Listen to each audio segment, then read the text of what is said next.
Oakridge Federal Penitentiary was officially decommissioned in 1971. The records were sealed, the files were archived, and according to every government database you can access, the facility no longer exists. But I've been guarding its walls for the past 5 years, and I can tell you with absolute certainty that something is still very much alive inside those concrete corridors. My name is Thomas Reardon, and I'm one of 12 Federal Marshals assigned to a duty station that doesn't appear on any official roster. We work in 4-person shifts, 3 shifts rotating every 8 hours, and the orders we received on day 1 haven't changed in half a decade. Nobody gets in. Nobody gets out.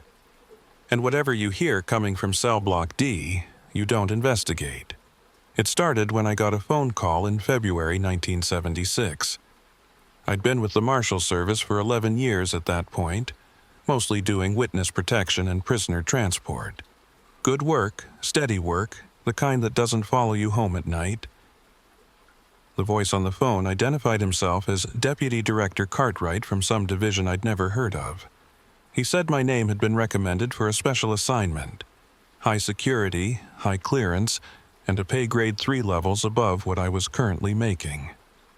When someone offers you that kind of money for guard duty, you don't ask too many questions. The briefing took place in a windowless office in downtown Denver. Cartwright was there with 2 other men who never gave their names.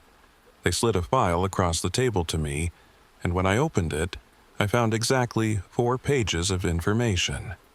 Oakridge Federal Penitentiary. Location: northwestern Wyoming. 50 miles from the nearest town. Status: decommissioned.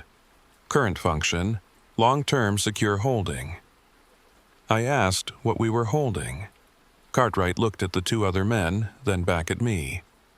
High-value asset, he said. The kind that can't be processed through normal channels. My job was simple: maintain the perimeter, ensure the integrity of the facility, and above all else, maintain absolute operational security. If anyone asked where I was working, I was to say I'd been transferred to administrative duties in Salt Lake City. The contract was for 5 years. No breaks, no transfers, no exceptions. 4 weeks on site, 1 week off. During my week off, I wasn't allowed to discuss my work with anyone, including family. The penalty for breaking operational security was immediate termination and possible federal charges. When I asked about the possible charges, Cartwright smiled. "You won't break security, Marshal Reardon. People who work Oakridge don't have that problem. I should have walked away right then. But they were offering me enough money to pay off my mortgage, put my daughter through college, and still have a nest egg left over." My marriage was already circling the drain, and Michelle had made it clear she was tired of living paycheck to paycheck. So I signed the papers, accepted the clearance badge, and 2 days later I was on a bureau plane heading north into the mountains. Oakridge sits at the end of a 30-mile dirt road that stops showing up on maps about 15 miles in. The facility itself is built into the side of a mountain, a massive concrete structure that looks more like a dam than a prison. 3 stories above ground, but according to the blueprints they showed us, 5 levels below. The architecture is pure 1950s government brutalism, all right angles and reinforced steel doors. High walls topped with razor wire surround the compound, and guard towers sit at each corner, even though only one is ever manned at a time. When I arrived, the other marshals on my shift were already there. Davis, a former military police officer with 20 years of service. Buffy, young but sharp, with a background in corrections. And Kowalski, quiet, methodical, the kind of guy who follows orders without asking why. We shook hands, shared coffee in the guardhouse, and then Davis walked me through the protocols. The facility is divided into sectors. Above ground, we have the administration wing, where we work. This is where the offices are, where we sleep during our shifts, where we eat our meals. Standard stuff, nothing remarkable. Then there's the maintenance wing, which houses the generators, water treatment, all the systems that keep the place running. We check these every 6 hours, log the readings, report any anomalies. Below ground is where things get complicated. Cell Block A through C are completely empty. Doors open, cells vacant, everything stripped out when the facility was decommissioned. We do a weekly patrol through these blocks, just to make sure nobody's broken in from below. Below that, on level 4, is Cell Block D. We don't go to Cell Block D. Davis explained this very carefully. The only entrance to Block D is through a reinforced door at the bottom of the main stairwell. The door has 3 locks, one that requires a key we don't have, one that requires a key card that doesn't exist in our possession, and one that's electronic and requires authorization codes we've never been given. Our job is to check that this door is secure twice per shift. We walk down, we verify all 3 locks are engaged, we check for any signs of tampering, and we leave.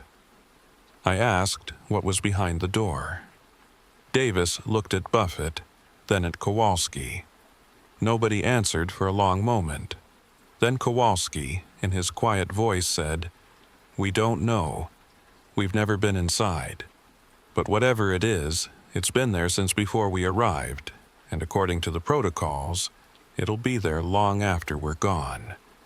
That first month passed slowly. The work was routine, almost boring. Check the perimeter, monitor the security cameras, log the maintenance readings, patrol the empty cell blocks. 4 weeks of watching nothing happen. The only excitement came from the weather.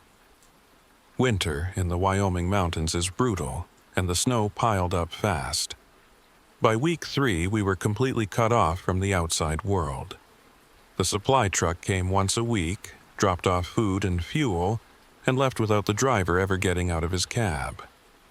It was during week 4 that I first heard the sounds. We were doing the midnight patrol, just me and Buffett.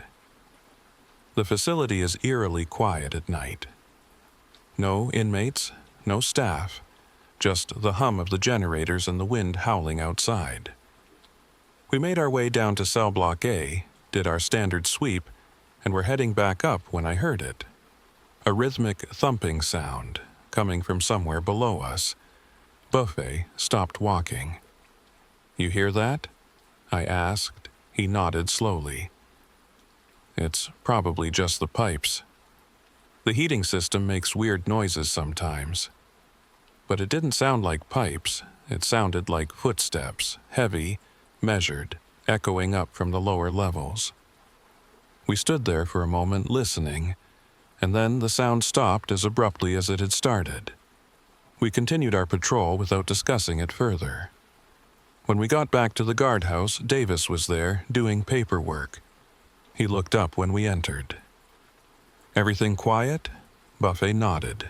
"All clear." Davis looked at me. "You settling in okay, Reardon?" I almost mentioned the sounds, but something about the way he asked made me hesitate. Instead, I just nodded. "It's good duty, quiet. That's the point," Davis said, returning to his paperwork. "Quiet is exactly what we want, but quiet isn't what we got. The incident started small. We'd find doors open that we'd locked the night before.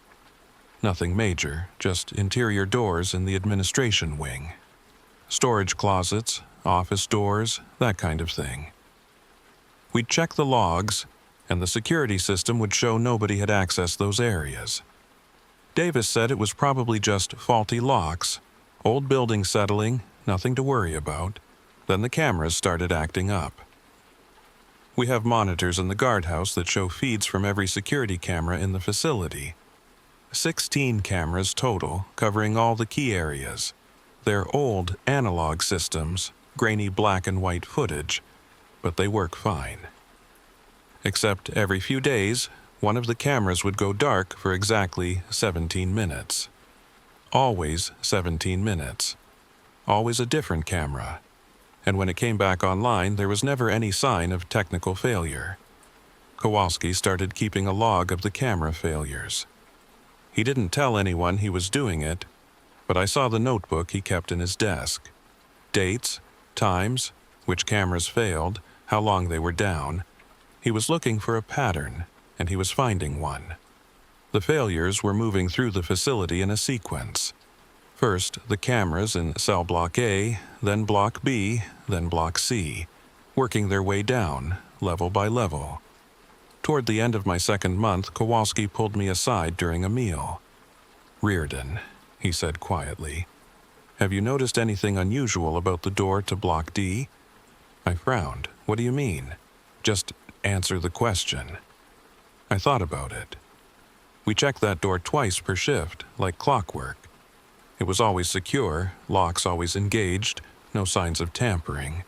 But now that he mentioned it, something had been nagging at me. "The door looks fine," I said slowly, "but there's always condensation on it, like it's cold on the other side." Kowalski nodded. "It's been getting worse. Last month, there was barely any moisture. Now it's freezing. I touched it yesterday and my hand almost stuck to the metal. Maybe the heating system's acting up below," I suggested. "Maybe," Kowalski said, "but the facility blueprints show Block D has its own independent climate control system. It shouldn't be connected to the main building's heating at all." Before I could respond, Buffett came into the room. "Time for perimeter check," he said. We dropped the conversation, but I couldn't stop thinking about it. That night, during our check of the Block D door, I paid closer attention. Kowalski was right. The entire door was covered in a thin layer of frost, and when I got close, I could feel cold air seeping out around the edges. More than that, I could hear something. A very faint humming sound, barely audible, like machinery running far below. I was about to mention it to Buffett when the lights went out. Not just the lights in the stairwell. Every light in the entire facility, all at once. The emergency generators should have kicked in immediately, but there was a solid 10 seconds of complete darkness. 10 seconds where I stood there in the pitch black, hearing that humming sound get louder, feeling the temperature drop even further. Then the generators engaged, and the lights flickered back on. Buffet was standing at the bottom of the stairs, pale. "What the hell was that?" "I don't know," I said, "but we need to report it." We headed back up to the guardhouse. Davis was already on the radio, checking in with the other shift. Kowalski was at the generator controls, running diagnostics. "Everything looks normal," he said. "No reason for the main power to fail like that." Davis finished his radio call and turned to us. "Cartwright wants a full incident report. He's sending a maintenance team up next week to check the systems." "Did you tell him about the cold?" I asked. Davis gave me a sharp look. "What cold? The door to Block D. It's freezing. There's frost all over it." Davis didn't respond immediately. He exchanged a look with Kowalski, then back to me. "That's normal," he said finally. "Block D maintains a specific temperature. It's part of the protocols." "What protocols?" Buffet asked. "We've never seen any protocols about temperature control." Davis's expression hardened. "The protocols we don't discuss, Marshal Buffett. The ones that say we maintain the perimeter, ensure the integrity of the facility, and don't ask questions about things that don't concern us." "But if there's a problem with the systems," Buffett pressed, "we should know about it." "What if it's a safety issue?"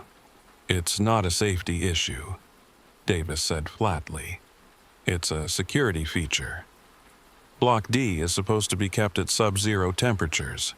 Has been since before we got here. The frost is normal. The cold is normal. What's not normal is marshals forgetting their place and asking questions about things above their pay grade." The room went silent. Davis held Buffett's gaze for a long moment, then turned back to his paperwork. "The incident report will note a brief power failure. Duration, 10 seconds, caused by a surge in the main line. Maintenance will check it out. End of discussion." That should have been the end of it. But it wasn't, because 2 days later, we found the handprints. We were doing the morning patrol through cell block B. This block is completely empty, just rows of open cells with bare metal bunks. The walls are concrete, the floors are concrete. Everything's gray and cold and abandoned. We'd walked through it 100 times before without incident. But that morning, on the wall at the far end of the corridor, there were handprints. Dozens of them, maybe 50 or more, all pressed against the concrete in what looked like dark paint. But when Buffett got closer, he realized it wasn't paint. The handprints were frozen into the wall. Ice, perfectly shaped like human hands, as if someone had pressed their palms against the concrete and left an impression in frost. "This doesn't make sense," Buffett said, touching one of the prints. "It's not cold enough in here for ice to form like this. And why would it only be on this wall?" I didn't have an answer. The heating system kept the facility at a steady 65 degrees. There was no reason for ice to form anywhere above ground, let alone in this specific pattern. I pulled out my radio to call Davis, but before I could, we heard it again. That rhythmic thumping sound, louder this time, echoing up from below. Buffet froze, his hand still touching the ice print. "That's not the pipes." "No," I agreed, "it's not." The thumping continued, steady and deliberate. 3 beats, pause. 3 beats, pause, over and over, like someone was knocking on a door far beneath us. We stood there listening, and with each repetition the sound grew louder. Not closer, just louder, as if whatever was making it was putting more force into each strike. Then, as suddenly as it started, it stopped. The silence that followed was absolute. No hum from the generators, no wind from outside, nothing.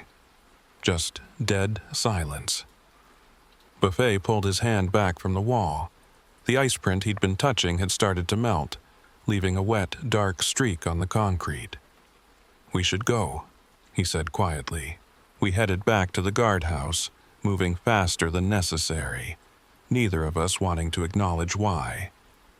When we reported the handprints to Davis, his reaction was carefully neutral.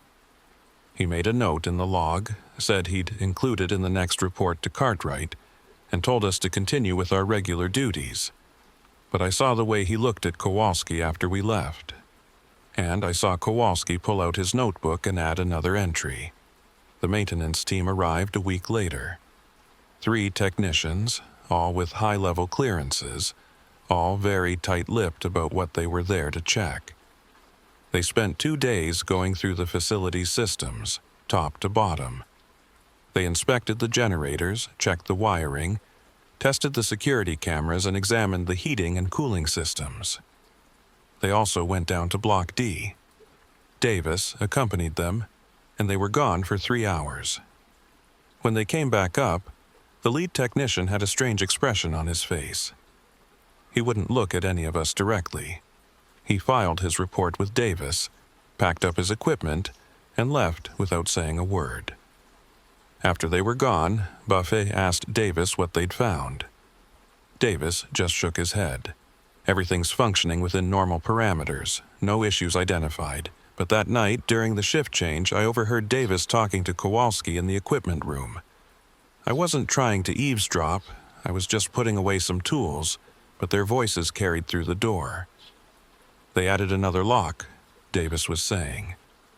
"And they upgraded the refrigeration system. Said the temperature had risen 2 degrees over the past month." "Is that bad?" Kowalski asked. Davis didn't answer right away. "Let's just say we're going to be doing door checks every 2 hours instead of twice per shift. And if we hear anything unusual, anything at all, we report it immediately." "What's down there, Davis?" Another long pause. "Something that needs to stay cold," Davis finally said. "Something that stops moving when it's cold enough." That was 3 months ago. Since then, the incidents have intensified. The ice handprints appear more frequently, always in new locations, always the same pattern. The thumping sounds have become a nightly occurrence, always 3 beats with a pause, always between midnight and 3 a.m. The cameras go dark in sequence, working their way down through the facility with clockwork precision, and the door to Block D gets colder every week. Now it's so cold that we have to wear insulated gloves just to touch the locks. The frost has spread up the stairwell walls, creating intricate crystalline patterns that seem to shift and change when you're not looking directly at them. Last week, Buffet found something that none of us can explain. He was doing a routine patrol through cell block C when he discovered a message scratched into the concrete wall of one of the cells. The letters were rough, carved deep into the surface with something sharp. It said, "They put me on ice in 71. How long do I have to wait?"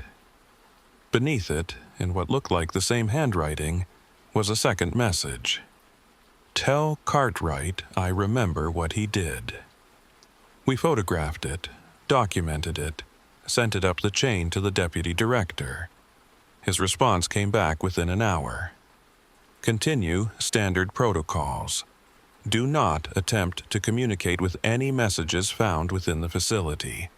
Do not deviate from assigned duties. But here's the thing that keeps me awake during my off weeks, the thing I can't stop thinking about.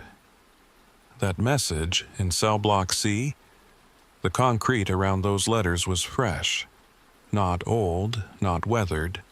Fresh, like it had been carved within the last few days.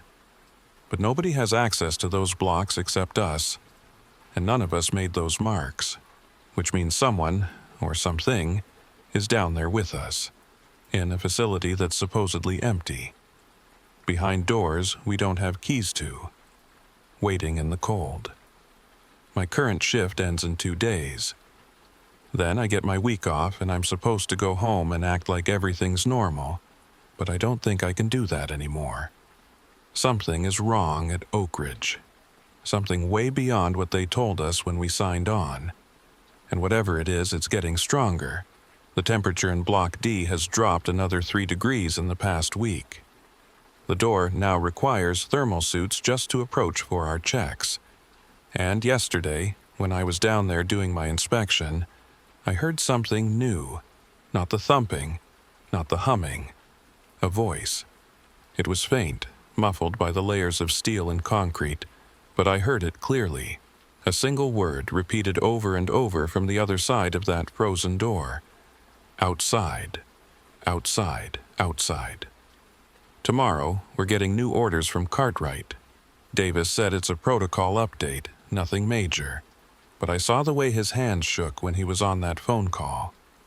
I saw the color drain from his face when he hung up. Whatever's behind that door, whatever we've been guarding for 5 years, I don't think it plans to stay locked up much longer. And I'm starting to suspect that the real reason they pay us so well isn't to keep people out. It's to keep us here when it finally breaks through. The new orders arrived at dawn, delivered by a courier who drove up the mountain in a black sedan, despite 8 inches of fresh snow on the road. That alone should have told us something was wrong. The supply trucks only came once a week, and they never sent individual vehicles for paperwork. But there he was, a man in an unmarked suit with a sealed envelope addressed to Marshal Davis.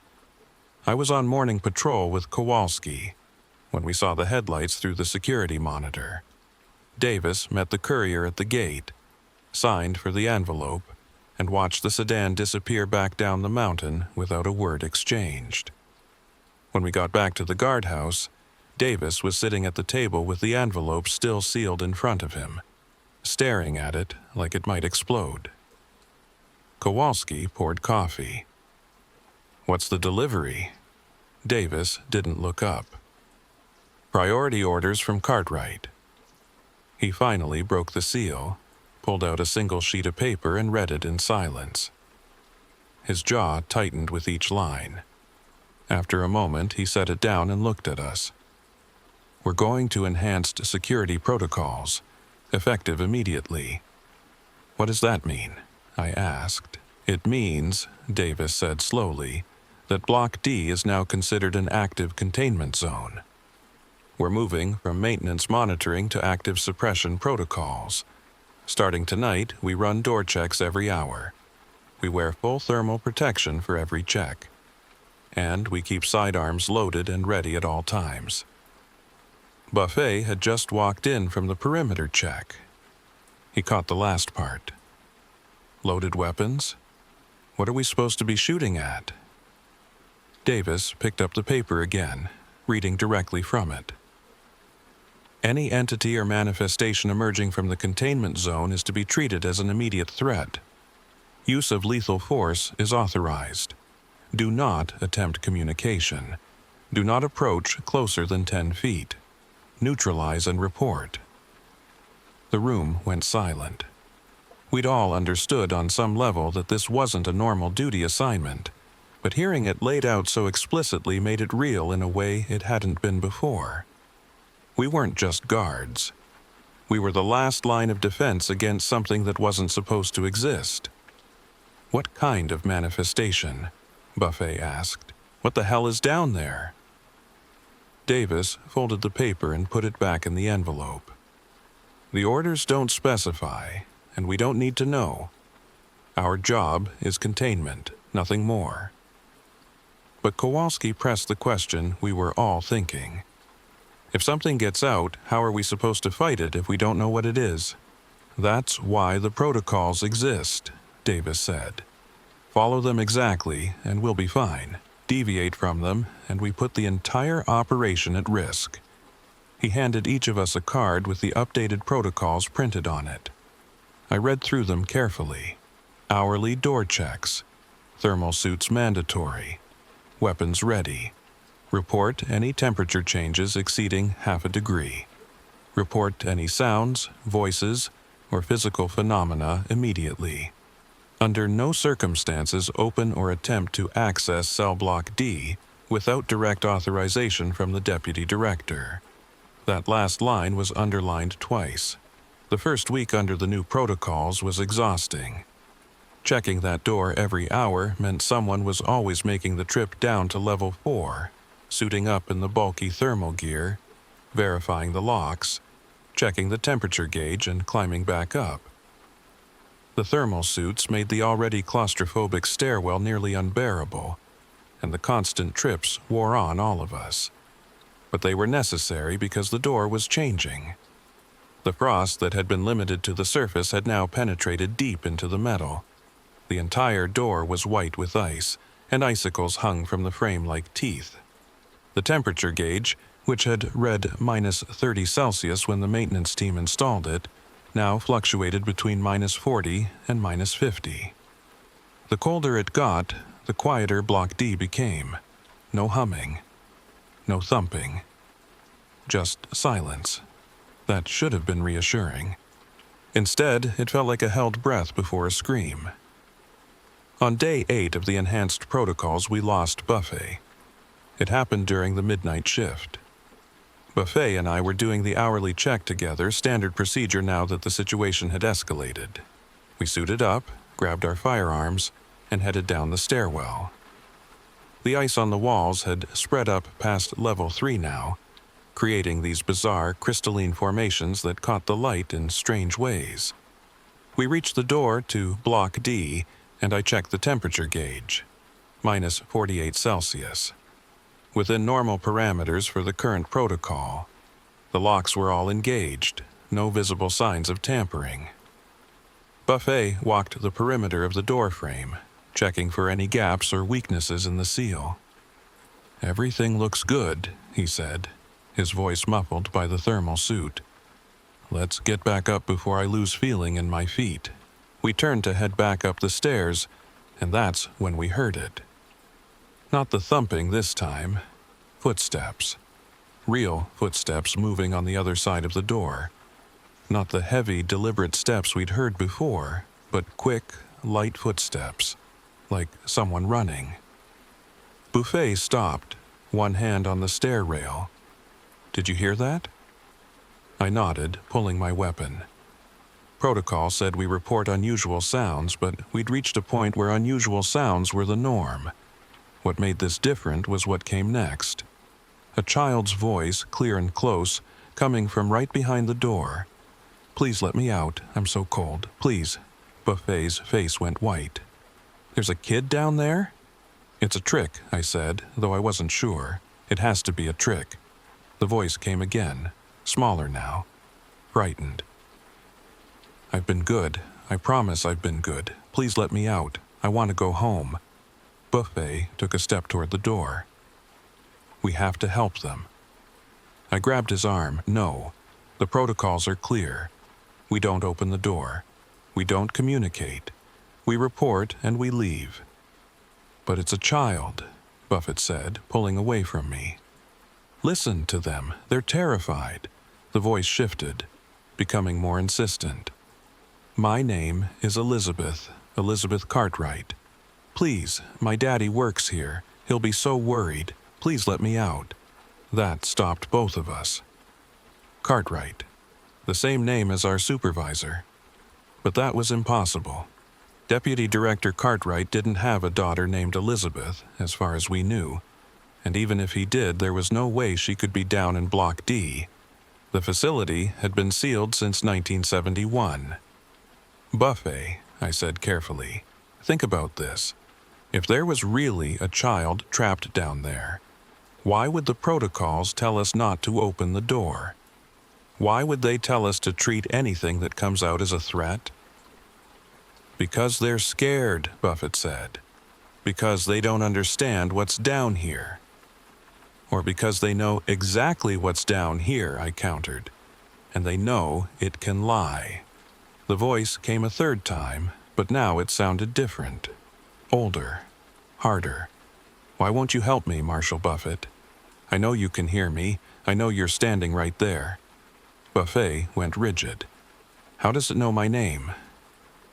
"I don't know," I said, backing up the stairs. "But we're leaving, now." Buffet didn't move. His eyes were fixed on the door, and I could see the conflict playing out on his face.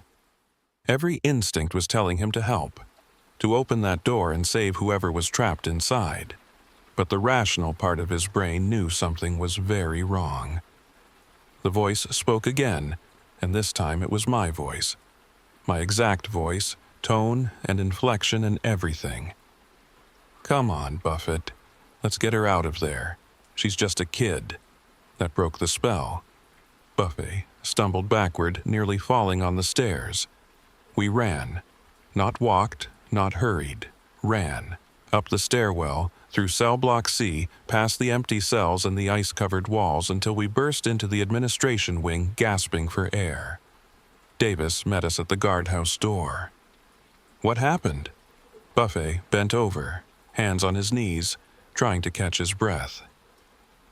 I gave Davis the report, the voice, the name-dropping, the mimicry. Davis listened without interrupting, his face growing darker with each detail. When I finished, he picked up the radio and called Kowalski, who was on equipment duty. "Get down to the armory and break out the riot gear. Full face shields, body armor, everything." "What's going on?" Kowalski asked over the radio. "We're going to Stage 2 containment," Davis said. "As of now, no one goes to Level 4 alone. Minimum 2-person teams, full protective equipment, and we're installing the barrier." I'd heard mention of the barrier in the original briefing, but we'd never used it. It was a secondary steel door that could be lowered at the entrance to the Level 4 stairwell, creating an additional layer between us and whatever was in Block D. Installing it was a 2-person job that required cutting power to the lower levels for 30 minutes. "We need authorization for that," Kowalski said. Davis was already dialing Cartwright's emergency line. "I'm getting it now." The call lasted less than 2 minutes. Cartwright's end of the conversation was mostly yes and no questions, but I could hear the tension in Davis's responses. When he hung up, he looked at the three of us. "Cartwright's flying in tomorrow. He wants a face-to-face briefing on the situation. In the meantime, we install the barrier tonight. Buffet, you're off door duty until further notice. Reardon, you're with me and Kowalski on the installation." "What about me?" Buffet asked. "You're on camera duty," Davis said. "I want eyes on every monitor. If so much as a shadow moves wrong, I want to know about it." We spent the next hour preparing for the barrier installation. The equipment had been stored in the basement of the administration wing, still in its original shipping crates from 1971. The barrier itself was a massive steel door, 8 inches thick, designed to drop down from the ceiling and seal the Level 4 entrance. Once it was in place, the only way to access Block D would be through an emergency override that required Cartwright's personal authorization code. At 2 a.m., we cut the power to the lower levels and began the installation. Davis and Kowalski handled the mechanical side, bolting the door mechanism into the ceiling and running the hydraulic lines. My job was to stand guard with a rifle, watching the dark stairwell below for any sign of movement. The facility was dead silent with the power out. No generator hum, no heating system, nothing. Just our breathing and the sound of tools against metal. I kept my flashlight trained on the stairs, watching the shadows shift as Davis and Kowalski worked behind me. Halfway through the installation, my radio crackled. Buffet's voice came through, barely a whisper. "Reardon, are you seeing this?" "Seeing what?" "The cameras, Block C. Something's moving." I glanced back at Davis, who'd stopped working. "Get up here," Buffett said. "You need to see this." Kowalski took over guard duty while Davis and I ran to the guardhouse. Buffet had all the monitors displaying different angles of cell Block C. At first, I didn't see anything, just empty corridors and vacant cells. Then Buffet pointed to the bottom right monitor. "There, 3rd cell from the end. Watch the doorway." I watched. For a few seconds, nothing happened. Then I saw it. A shadow moving inside the cell. Not across the floor or along the wall, but moving like it was 3-dimensional, like something was walking around in there. As we watched, it moved to the cell door and stopped. "That's not possible," Davis said. "There's no power down there. The lights are off. There shouldn't be enough illumination for the cameras to pick up anything." But the shadow was clearly visible and getting darker.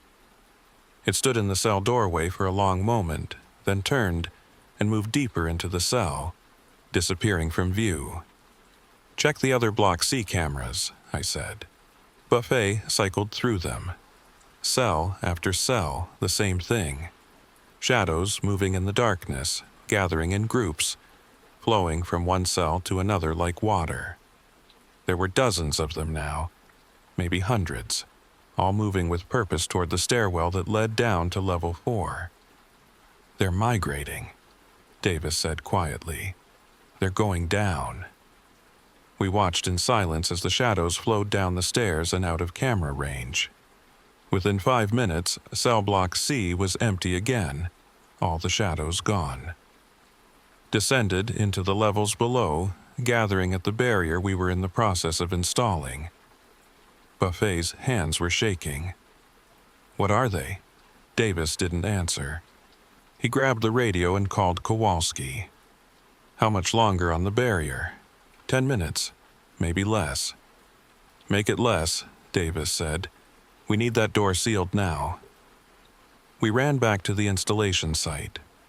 Kowalski had the hydraulic lines connected and was doing the final bolt checks. I took up position with the rifle again, watching the stairwell. The darkness down there seemed thicker now, heavier. I could feel pressure building, like the air before a thunderstorm. Davis and Kowalski worked frantically, their tools scraping and banging in the silent facility. 5 minutes passed, then another 5. I kept my finger near the trigger, watching for any movement, any sign that those shadows were coming up. The barrier mechanism groaned as Davis activated the hydraulic system. Slowly, the massive steel door began to descend from the ceiling, inch by inch, sealing off the stairwell. The gap narrowed. 3 feet, 2 feet, 1 foot. That's when I saw them. The shadows, pouring up the stairs like a wave of darkness, racing to beat the closing door. They moved impossibly fast, flowing over each other, reaching for the narrowing gap. "Davis!" I shouted. "They're coming!" He yanked the emergency lever, and the barrier dropped the last 6 inches in a single slam that shook the entire building. The shadows hit the door a split second later. I could hear them on the other side, scratching, pounding, trying to force their way through the steel. Then, as suddenly as it started, the noise stopped. Complete silence. Davis checked the pressure gauge on the hydraulic system. The barrier was sealed tight, 8 inches of steel between us and whatever was below. "That's going to hold them, right?" I asked. Davis wiped sweat from his forehead despite the cold. "It better, because that's the last line of defense we have." We restored power to the upper levels and returned to the guardhouse. Buffet was still at the monitors, but his face had gone from scared to horrified. "Guys," he said, "you need to see this." He'd pulled up the recorded footage from the past 30 minutes. Not from cell block C this time, but from cell block B. The timestamp showed it was from when we were installing the barrier, when all of us were either at the installation site or in the guardhouse. The video showed one of the cells in block B, empty and dark. Then, at the 12-minute mark, something appeared. Not a shadow this time. A person. A man in an orange prison jumpsuit standing in the middle of the cell, perfectly still. Buffet paused the video. I ran this through the facial recognition database. "Guess who this is?" He pulled up a file on the computer. The man's face from the video appeared next to a prison intake photo from 1970. The same person, no question. According to the file, his name was Oliver Cook, convicted in 1968 of multiple murders, sentenced to life without parole, transferred to Oakridge Federal Penitentiary in 1970. Official records say he died in a prison riot in 1971, Buffett said, right before the facility was shut down. Davis stared at the screen. "Play the rest of the video." Buffet hit play. Oliver Cook stood motionless for another 30 seconds. Then slowly, he turned his head and looked directly at the camera. His mouth moved, forming words, though there was no audio feed. But I could read his lips clearly. "Tell Cartwright I'm ready to come out now." The video ended. Buffet looked at us. There are 17 more like this. 17 different prisoners, all officially dead, all recorded in the past hour. And they're all saying the same thing. Before anyone could respond, the phone rang. Davis picked it up, listened for a moment, and set it down carefully. That was Cartwright. "He's not coming tomorrow, he's coming tonight. His helicopter lands in 2 hours, and he says he's bringing specialists with him." "What kind of specialists?" Kowalski asked. Davis's expression was grim, the kind that deal with problems that don't officially exist. The next 2 hours were the longest of my life. We maintained our positions, monitored the cameras, and watched as more and more figures appeared in the empty cell blocks. Not shadows anymore. People. Or things that looked like people. Each one standing motionless in a cell, each one staring at the cameras, each one silently mouthing the same message. At 4:47 a.m., we heard the helicopter. It landed on the pad behind the facility, and 4 people got out. Deputy Director Cartwright, older than I expected, with gray hair and tired eyes, 2 men in tactical gear carrying equipment cases, and a woman in a white lab coat with a briefcase handcuffed to her wrist. They came into the guardhouse, and Cartwright didn't waste time with pleasantries. "Show me everything," he said. We ran through the video footage, the timeline of events, the progression of phenomena. Cartwright watched without expression, occasionally asking questions about specific details. The woman in the lab coat took notes, her pen flying across page after page. When we finished, Cartwright turned to the woman. Dr. Vasquez, your assessment? She flipped through her notes. The containment is failing. We knew it would eventually, but I didn't expect it to happen this quickly. The refrigeration system is no longer sufficient. Whatever protocol was used to bind them in 1971 is breaking down. Can we reinforce it? Cartwright asked. Dr. Vasquez shook her head. Not without going into Block D directly, and I don't recommend that. What happens if we don't reinforce it? She looked at the monitors, at the figures standing in the empty cells. Then they come out, all of them, and once they're out, containment becomes impossible. Cartwright was quiet for a long moment. Then we need to implement the terminal protocol. Everyone in the room went still. I didn't know what the terminal protocol was, but the way Dr. Vasquez paled when he said it told me everything I needed to know. Director, she said carefully, are you certain? There's no coming back from that. I'm certain, Cartwright said. How long do we have? 12 hours to prep, Dr. Vasquez said. Maybe less if the degradation accelerates. Then we start now, Cartwright said. He turned to Davis.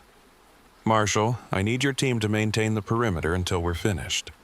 No one goes below level 2. No one approaches the barrier. Is that clear? Yes, sir, Davis said.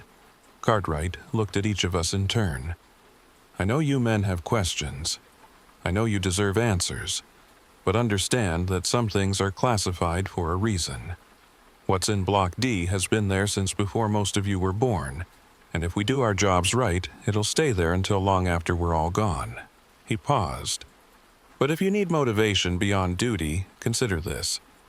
The things you've seen on those cameras, the voices you've heard, the shadows that have been creeping through this facility, they're not the prisoners. They're what the prisoners became. And if they get out, they won't stop at this mountain. They'll spread. They'll find others. And they'll never stop. What are they? I asked. Cartwright met my eyes. Mistakes, Marshal Reardon. Mistakes we made a long time ago. Mistakes we've been paying for ever since. And tonight, we're going to correct those mistakes once and for all. The tactical team set up their equipment in the administration wing. Dr. Vasquez began running calculations on a laptop, and Cartwright made phone calls, his voice low and urgent to people whose names I didn't catch. Outside, the sun started to rise over the mountains. My shift was supposed to end in an hour, but I knew none of us would be leaving. Whatever was coming, whatever this terminal protocol entailed, we were all going to see it through. Because somewhere below us, behind that frozen door, behind feet of concrete and steel, something was waiting. Something that had been waiting for 55 years. And tonight, one way or another, that wait was going to end. Dr. Vasquez finished her calculations at 6:23 a.m. She closed her laptop, removed her glasses, and rubbed her eyes like someone who hadn't slept in days. When she looked up at Cartwright, I could see the weight of what she was about to say. The terminal protocol requires a controlled detonation of the lower levels, she said. We collapse everything from level 3 down, bury Block D under approximately 40,000 tons of rock and concrete. The facility's location inside the mountain makes this feasible.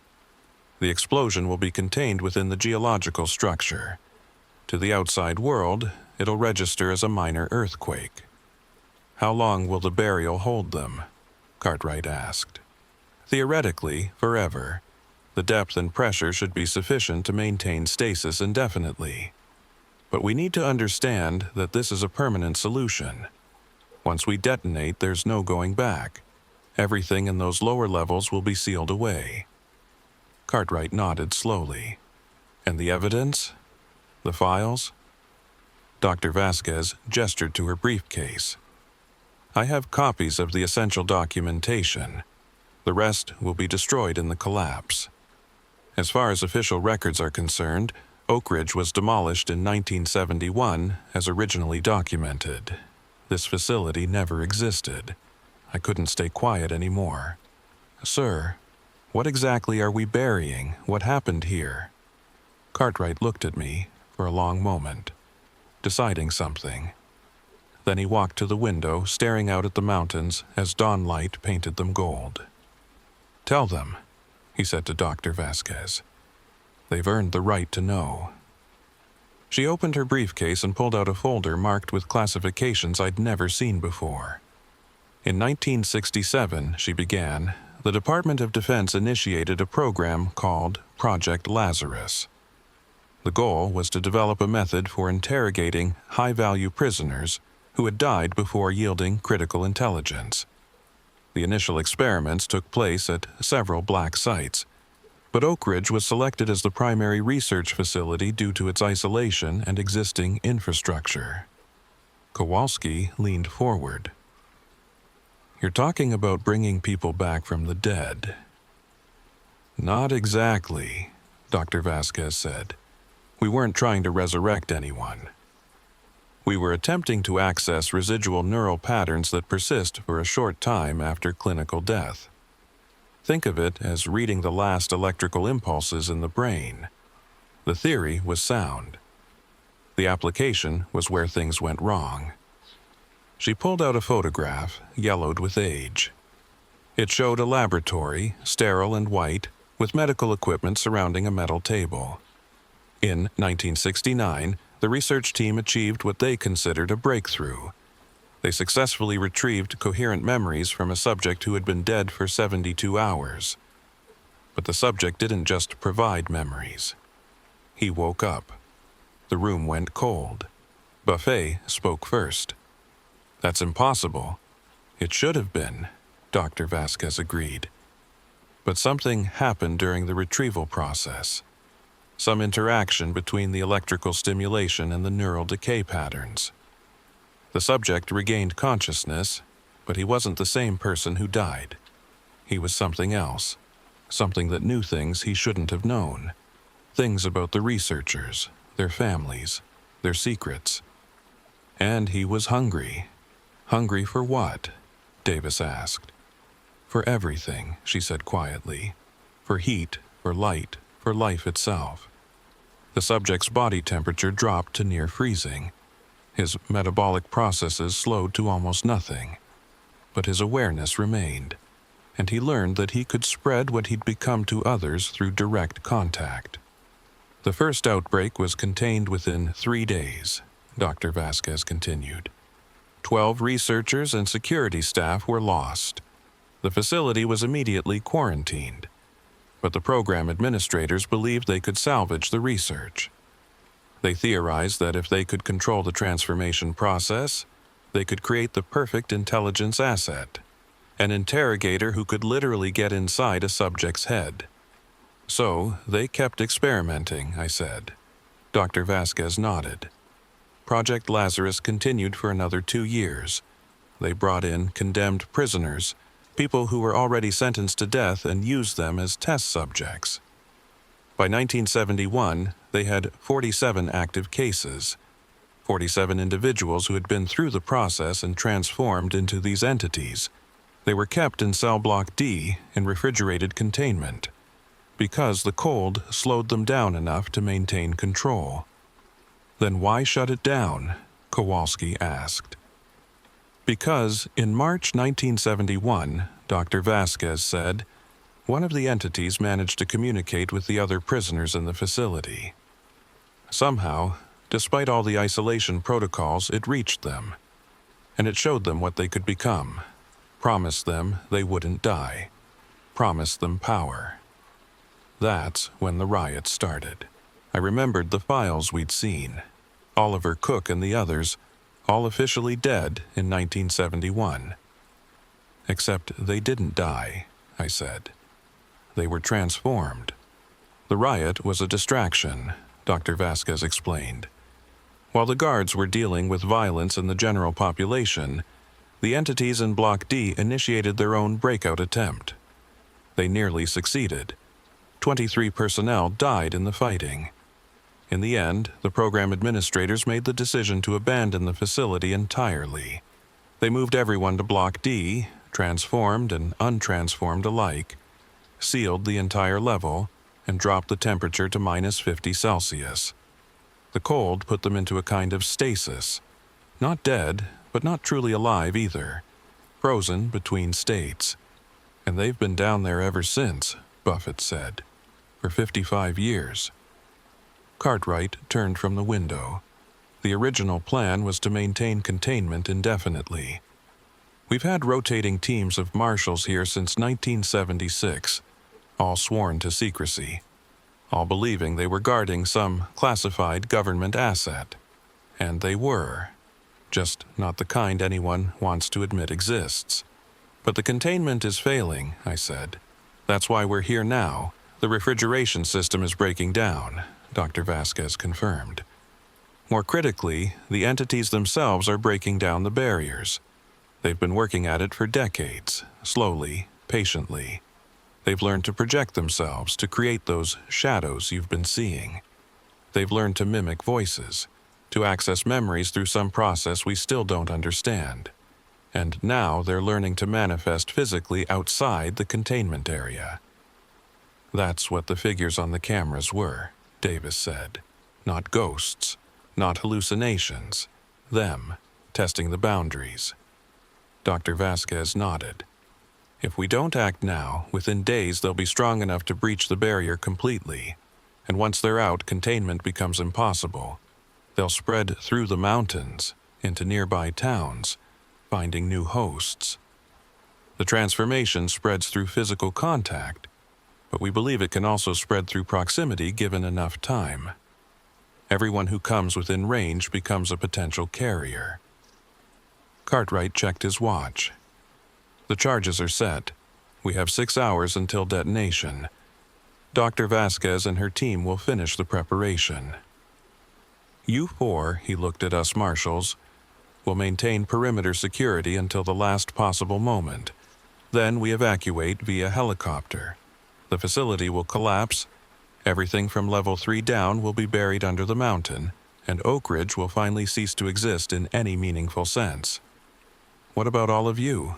I asked. The people who worked on Project Lazarus. The administrators who authorized it? Most of them are dead, Cartwright said flatly. The ones who aren't have lived with this secret for decades. That's punishment enough. But he was lying, and we all knew it. Cartwright wasn't just overseeing the burial of Oakridge. He was bearing evidence of his own involvement. The voice in Block D had mentioned his name specifically. Tell Cartwright I remember what he did. He'd been part of this from the beginning. The next few hours passed in tense preparation. The tactical team moved through the facility, placing shaped charges at critical structural points. Dr. Vasquez worked with her equipment, fine-tuning the detonation sequence. And we marshals maintained our posts, watching the monitors as the entities in the empty cell blocks grew more active. They knew something was happening. The figures on the cameras were no longer standing still. They were moving, gathering in groups, pointing at the ceiling as if they could see through the concrete to where the charges were being placed. On the audio monitors, we could hear voices now. Not words, just sounds. Humming that rose and fell in waves, creating harmonics that made my teeth ache.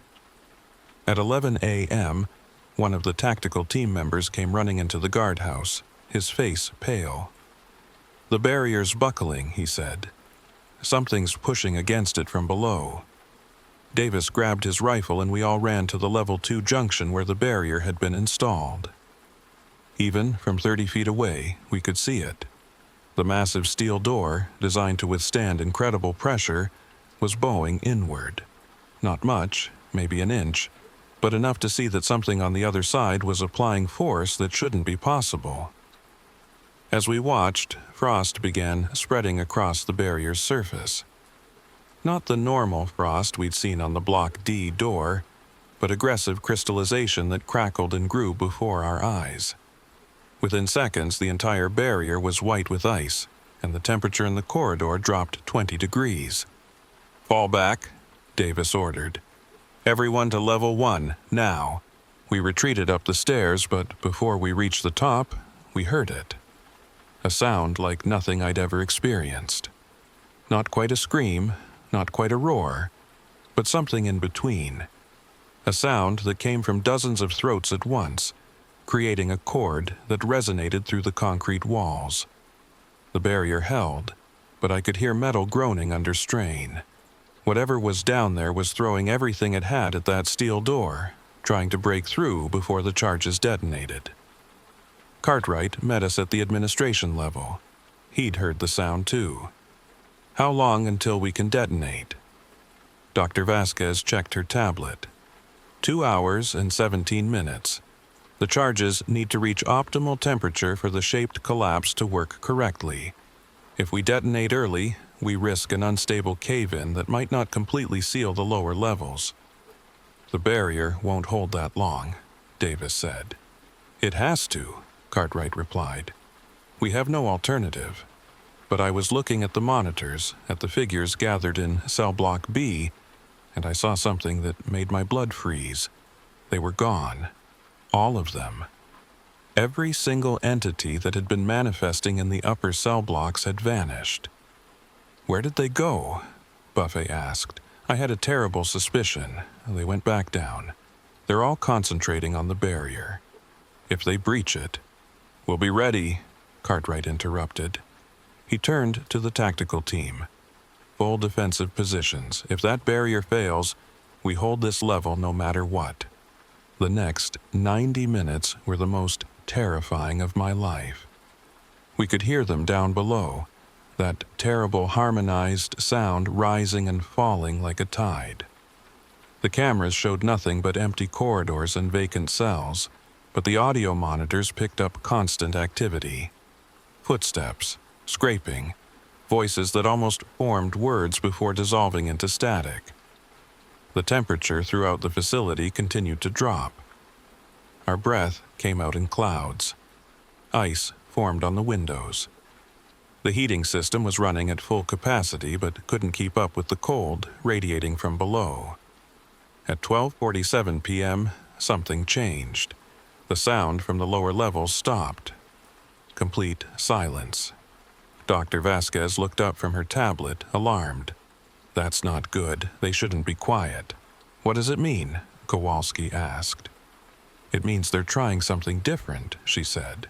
The harmonized resonance was a brute force approach. If they've stopped, they've either given up or found another way. The answer came 30 seconds later. On the monitor showing the level 2 corridor, we saw frost spreading up the walls. Not slowly, not gradually, but fast, racing along the concrete like a living thing. It reached the barrier and spread across its surface, then continued up, following the structural lines of the building. They're freezing the entire support system, Dr. Vasquez said. They're going to shatter it. Can they do that? Davis asked. She didn't answer, which was answer enough. The frost spread through level 2, then up into level 1. We could see it on multiple monitors now, a crystalline web expanding through the facility's infrastructure. The building groaned around us, metal contracting, concrete cracking under thermal stress. How long until detonation? Cartwright demanded. 23 minutes, Dr. Vasquez said. The barrier won't last that long, I said. We need to evacuate now. Cartwright shook his head. If we evacuate and the barrier fails before detonation, those things get out. We maintain position. But he was wrong, because at that moment the power failed. Not a temporary outage like before. Complete failure. The lights went out, the monitors went dark, even the emergency generators stayed silent. We were left in absolute darkness, with only the pale glow from Dr. Vasquez's tablet and the flashlights we carried. In that darkness we heard the barrier fail. A sound like breaking glass amplified 1,000 times, followed by a rush of freezing air that swept through the stairwell. And then footsteps, dozens of them, coming up the stairs. Defensive positions, Davis shouted. and we spread out in the administration corridor, rifles raised, flashlight beams cutting through the dark. Buffet was beside me, breathing hard. Kowalski was at the far end, covering the other entrance. The tactical team had taken positions behind whatever cover they could find. The footsteps reached the top of the stairs.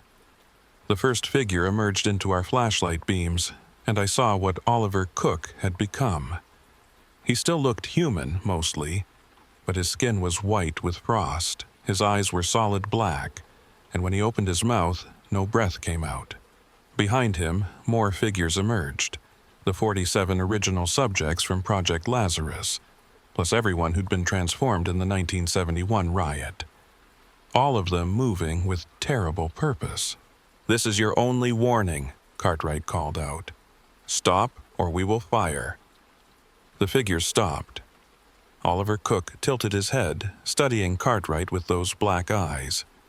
Then he spoke, and his voice was the same one we'd heard through the Block D door, but colder now, more certain.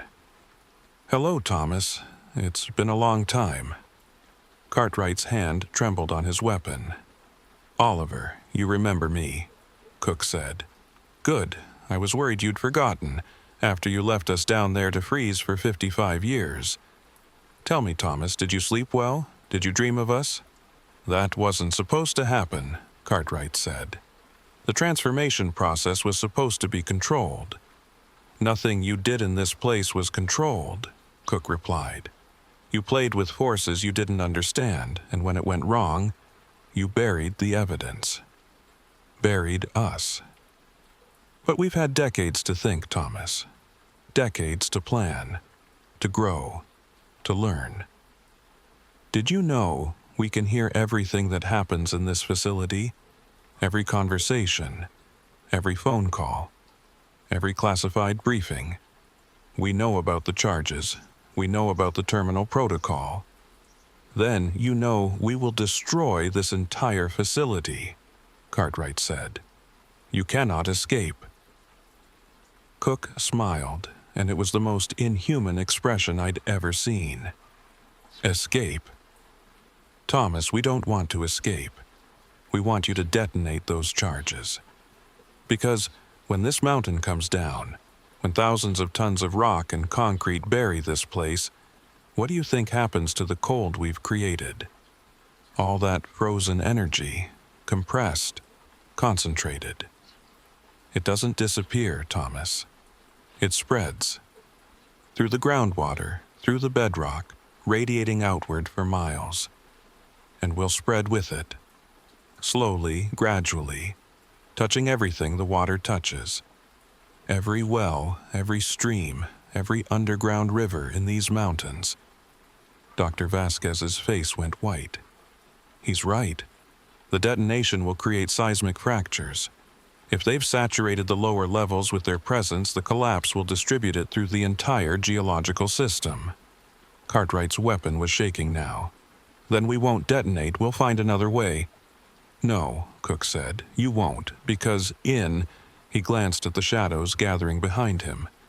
17 minutes. Those charges are going to blow whether you want them to or not. We've spent the last hour spreading through your electrical systems, learning your codes, accessing your equipment. The detonation sequence is locked. You can't stop it. And when it happens, you'll be trapped in here with us." The entities moved forward as one, and we opened fire. The shots echoed in the concrete corridor, muzzle flashes lighting up the darkness. I saw frost-white figures jerk and stumble, but they didn't fall. The bullets hit them, passed through them, and they kept coming. "Fall back!" Davis screamed, and we ran. Through the administration wing, down corridors we'd walked 1,000 times, now foreign in the darkness. Behind us, footsteps multiplied. Not just the entities from Block D, but new ones. Every shadow seemed to peel away from the walls and join the pursuit. We reached the exterior door, but it was frozen shut. Ice had sealed it completely. Kowalski and one of the tactical team members tried to force it while the rest of us held the corridor, firing at the approaching figures. "I can't get it open," Kowalski shouted. "The ice is too thick." "The helicopter," Buffett said. "If we can reach the roof—" "No time," Dr. Vasquez interrupted, checking her tablet. 11 minutes to detonation. Even if we reach the roof, we won't get far enough away before the collapse. "Then we're trapped," I said. Cartwright had stopped firing. He was standing in the middle of the corridor, weapon lowered, staring at the approaching entities. "This is my fault," he said quietly. "All of this. I authorized Project Lazarus. I chose this facility. I approved the experiments, and when it went wrong, I buried it. Buried you." He looked at Oliver Cook. "I'm sorry." Cook stopped advancing. The other entities stopped with him. "Your apology means nothing," he said. "But your sacrifice might." "What are you proposing?" Cartwright asked. "One of us gets to leave," Cook said. "The helicopter is still on the pad. There's time for one person to reach it and get clear of the collapse radius. The rest stay. The rest become like us. And we wait together under the mountain, frozen, until the slow spread reaches the nearest town. 5 years, maybe 10. But it will happen unless what? Unless you come with us," Cook said. "Back down to Block D, back into the cold. We can't stop the detonation and we can't prevent the collapse. But you can. Your authorization code can override the sequence. You saved these people. And you join us in the dark. That's not a choice," Davis said. "We're not leaving anyone behind." But Cartwright was already moving forward. "Yes, you are." He turned to Dr. Vasquez. "Give me the override procedure." "Sir," she started. "That's an order, Doctor." She pulled up the codes on her tablet and handed it to him. Cartwright studied it for a moment, then looked at us. "Get to the helicopter, all of you. You have 9 minutes." "We're not leaving you," I said. "Yes," Cartwright replied, "you are. Because if you don't, then everyone I've sacrificed over the past 50 years died for nothing. This ends here. This ends with me." He walked past us, past the frozen door we couldn't open, straight toward Oliver Cook and the gathered entities. When he reached them, Cook placed one frost-white hand on Cartwright's shoulder. The touch left ice crystals spreading across Cartwright's jacket. "Thomas," Cook said softly, "welcome home." Cartwright didn't flinch. He pulled out a radio and spoke calmly. "Authorization code Delta Lazarus 77 Charlie. Override terminal protocol. Abort detonation sequence." We waited, breath held, as seconds ticked by. Then Dr. Vasquez's tablet beeped. Override accepted. Charges disarmed. The entities parted, creating a path back to the stairs. Cook gestured for Cartwright to walk ahead. As they descended, Cartwright looked back at us one last time. "Seal the facility. Burn the files. Forget this place exists. And tell whoever asks that Deputy Director Cartwright died in a helicopter crash in the Wyoming mountains. That's the truth that matters." Then he was gone, disappeared into the darkness with the entities. We heard their footsteps descending, growing fainter, until silence returned. It took us 3 hours to force the exterior door open. The helicopter was still there, waiting. Dr. Vasquez and her team loaded their equipment while we made one last patrol of the upper levels. The entities were gone. Every single one had retreated to Block D, taking Cartwright with them. We resealed the barrier with emergency welds. We set new charges, ones with manual timers that couldn't be hacked or overridden. We programmed them for 72 hours, giving us time to evacuate and reach a safe distance. The helicopter lifted off as the sun was setting. From the air, Oakridge looked like what it was always supposed to be. A forgotten government facility in the middle of nowhere, slowly being reclaimed by the mountains. In 3 days, it would be buried forever, and with it, whatever waited in Cell Block D. That was 6 months ago. The official report says Deputy Director Thomas Cartwright died when his helicopter crashed in severe weather while conducting an inspection of a decommissioned facility.